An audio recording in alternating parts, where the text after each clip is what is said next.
Road રસ્તાના વિવાદને લઈને હું કાલે ગાંધીનગર હતો.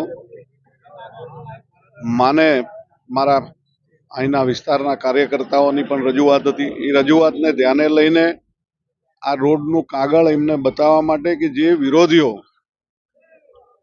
તાલુકા જિલ્લાના ઇલેક્શનોના લાભ લેવા માટે થઈને રોડના જે ઇસ્યુ ઊભા કરેલા હતા, આ રોડનું કામ અમારા સ્થાનિક લોકો, સરપંચ અજીતભાઈ, વણજારાભાઈ, બાબુભાઈ, આ તમામ લોકોએ રજૂઆત મને વારંવાર કરી હતી અને મેં પણ ચૂંટણીમાં એમને કીધું હતું કે આ રોડ આપણે બનાવીને જ રહેશું.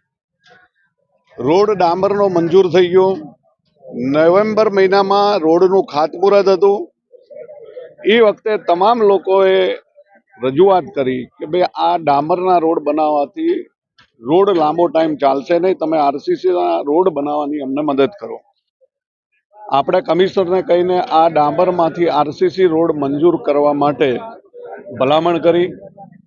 ભલામણ કર્યા પછી 2 મહિનાના ટૂંકા ગાળાની અંદર આ રોડની મંજૂરી મળી ગઈ છે અને ટેન્ડર પ્રક્રિયા અત્યારે ચાલુ છે કે 2 દિવસની અંદર ટેન્ડર ઓનલાઈન ચડી જવાનું છે. અને એના પુરાવા રૂપે આ કોર્પોરેશનનો કાગળ છે. એ પત્રકાર મિત્રોને અને અમારા સ્થાનિકોને આપવા માટે જ લઈને આવ્યો છું. ખોટા લોકોના બહેકાવામાં આવવાની જરૂર નથી. વિસ્તારની અંદર તાલુકા પંચાયત, જિલ્લા પંચાયતના ઇલેક્શનો આવતા હોય એટલે આ બધા અત્યાર સુધી આ રોડની મુશ્કેલી હતી તો કેમ કોઈ નેતાઓ દેખાણા નહીં? આ રોડ આજનો તો મુશ્કેલી છે નહીં, તો આજે તાલુકા પંચાયત, જિલ્લા પંચાયત જે કંઈ આવવાની છે એપ્રિલ માર્ચમાં, એટલે આ બધા લોકો સ્થાનિક લોકોને ગુમરાહ કરીને એમના વિકાસના કામના રોડા નાખવા માટે આવ્યા છે કે જેથી કરીને વિકાસ ના થાય, વિકાસ અટકે.